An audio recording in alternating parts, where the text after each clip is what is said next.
Atlantis Alive, focusing on tracking Show on education. Atlantis Alive. Today is a very special day and we have some special guests in our studio. Also, it's the month of Ramadan for the Muslims and we want to wish all our Muslim viewers Ramadan Kareem. Assalamu alaikum. In the name of our beloved Creator, I will now welcome Buddha Kasim, they call him Dr. D, at the Alwaagah Institute for the Deaf, and also Bahia Puma, who is a sign language interpreter. Bahia, tell us about your sign language courses and where have you completed it? I've done a few courses. I started with Alwaagah a few years ago. I've since done other courses, and I've even done an interpreter's course through Alwaagah Islamic Institute for the Deaf. And not so long ago, I completed a course at the Eden Language Academy in Belleville. It was a 3-month course, and I'm at the moment just continuing with sign language as well. Oh, that's wonderful. I also know that a while ago we had Afro-Sapien Entertainment approaching you to do some sign language interpretation at the events, about 18 events that we did for the former mayor, Dan Plato and Jermaine Alvera Andrews. And we know we asked you on the last minute, what was that like for you, having the stage with hundreds of people and this big screen for the first time that you're doing that? What was that like for you? It was an amazing experience, but when I was approached to do this, of course, I felt that, I shouldn't be doing it because I didn't feel that I had the necessary skills. But once I did it, after my second day, it was like I'd been doing it forever. For me, it was amazing, the people, the places that I was exposed to, and just everything about this whole event with the mayor and the people that I met. So it's something that I'll never forget. Oh, that is awesome.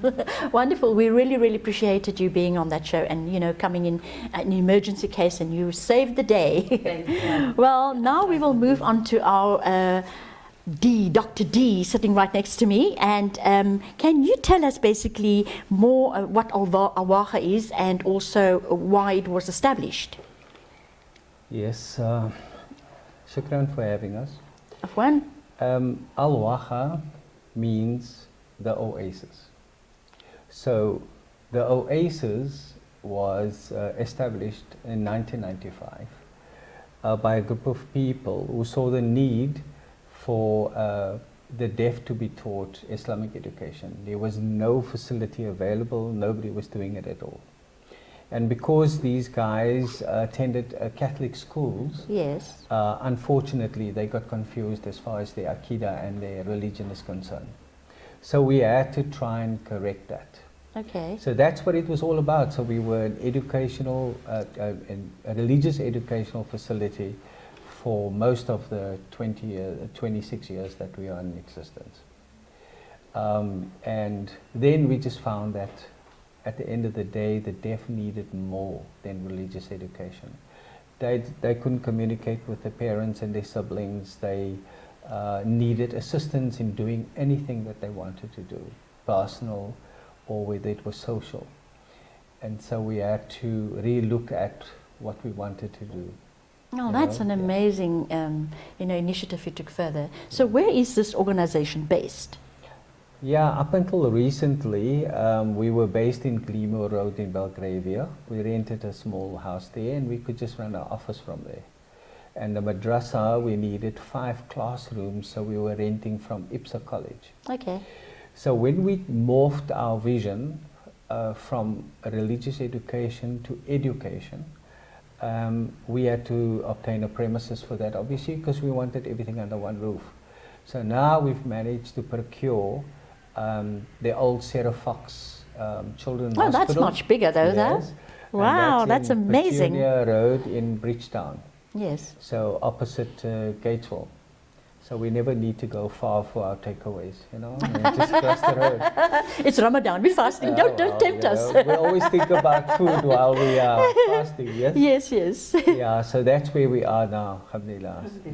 Okay, so tell us more about your daily activities and function at Alwaagah. Yeah, so at the moment we're in that At the moment, we Oh, in she's that. supposed to be doing our sign I Oh, didn't yeah. language You interpretation. Yeah, Carry yeah, on, go- carry on. go ahead. We forgot about you. So sorry. So the question was, what is the daily activities and functions at Alwaagah? All right, so look, we are in that transition period where, we moved away from the administration of the madrasa to having this new building, this new premises. We've got all these ideas that we need to implement, and that is what we're strategizing on and planning. So the first thing was to get the madrasa into the building, because this building was very dilapidated and vandalized. So Okay. a lot of renovations first need to happen before we Yes. can move in. So the office had moved in, alhamdulillah, administration office. And the madrasa has now subsequently moved in, and also our sign language classes are being held there, and the interpreters classes. We have a few people there, deaf people, who are doing some sewing projects and ironing Oh, projects. Yes, wonderful. alhamdulillah. Wonderful. So at the moment, that's where we are, in transition. Oh, fantastic. Yeah. Tell me, what exciting programs are you planning at the moment for Alwaagah? The ultimate for us is to establish a school, okay? And the school must be integrated. I like that. Not fully integrated, but integrated. When you say integrated, what do you actually Means- mean for those who do not understand Yeah. that? Integrated means that we want to bring the deaf and the hearing together in one classroom setting. That's amazing. And the medium of instruction should be English and sign language. So we get two birds with one stone. Ultimately, the way our vision is to bridge the gap Yes. between deaf and hearing. Yes. Because look, they're not disabled. Yes. The deaf are not disabled. They can do everything except they do not So have the hearing. They do not have the hearing, and therefore they don't have the spoken and written English, right? Yes. But if we, the hearing, can speak sign language or do Yes. sign language, then we can communicate with them. Oh, well, then And they it is- won't be marginalized anymore. Exactly. It's really a simple concept. So we are doing everything in our power to bridge that gap as far as language is concerned. So this ECD and the school is to do just that, to bridge Yes. the gap. Because you can imagine if you have all these hearing children growing up with deaf children, speaking their language naturally, we'll have so many people who can interpret, Yes, yes, yes. and deal with the deaf. At the moment, anywhere they go and they want service, Yes. the city to the rates to the SASA for There's nobody to be able nobody to. yes. Wow, so there's a big need and gap for that to be filled. And I think Absolutely. you are absolutely right. When we start with the young ones, or those at a certain age, Yes. to be able to grow into this, it's like when I'm talking about maybe race. Yeah, Today's children grew up not knowing race. yeah. And it wasn't that long ago That's to right. adapt to this or bring the change. And I think that's a brilliant idea. Yeah. Brilliant, So brilliant. we're tackling it from a grassroots level. Yes, We're tackling it from an adult perspective as well, because we do sign language courses. yes, We have at least 2 courses, yes. and they're about 12-week courses every year. Okay, and at the moment we have 20 odd students there Oh, just doing sign language. wow. Then in addition, following that, we also have sign language, South African Sign Language interpreters classes. They are Okay. not certified courses, but at least we'll have They're getting people the beginning. who can interpret for the deaf. Yes, That's yes. basically all we're looking for. The ideal for us was to get people into the masajid. Yes. So if a deaf person go for Jummah or the big days, Yes. they at least get a message. Oh. So most of the people doing those sign language interpreters courses are in fact imams, maulanas, alims. Yeah, so we want to open it up to everybody, Inshallah. inshallah.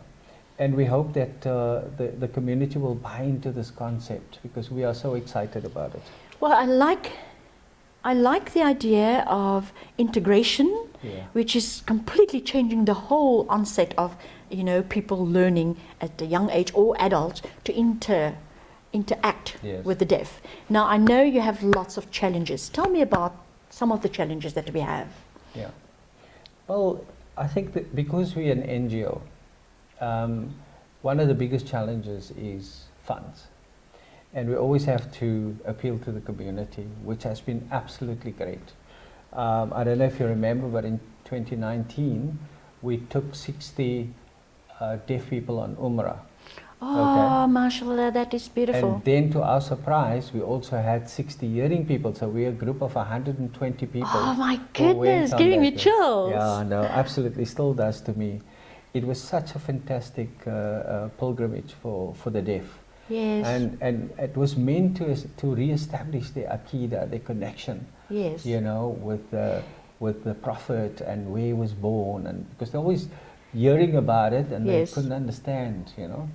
So the whole concept there was to bring awareness of their Yes. plight, Yes. but also to establish the Alwaagah brand. So, you know, people only give to organizations that they are comfortable with, and Yes. they know these oaks are not going to run away with their money. Yes. And just to make people understand, we're not here just today. We've been here for a long time. Yes. And inshallah, we'll be here for a long time in the Inshallah. future. Ameen. So money is always the biggest challenge. The other challenge is to actually reach community leaders Yes.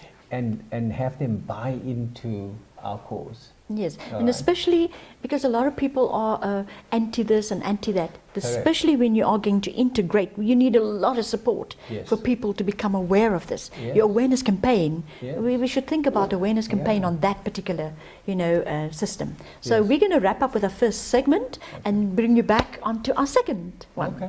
Okay, thank you so much. Right. All over to you.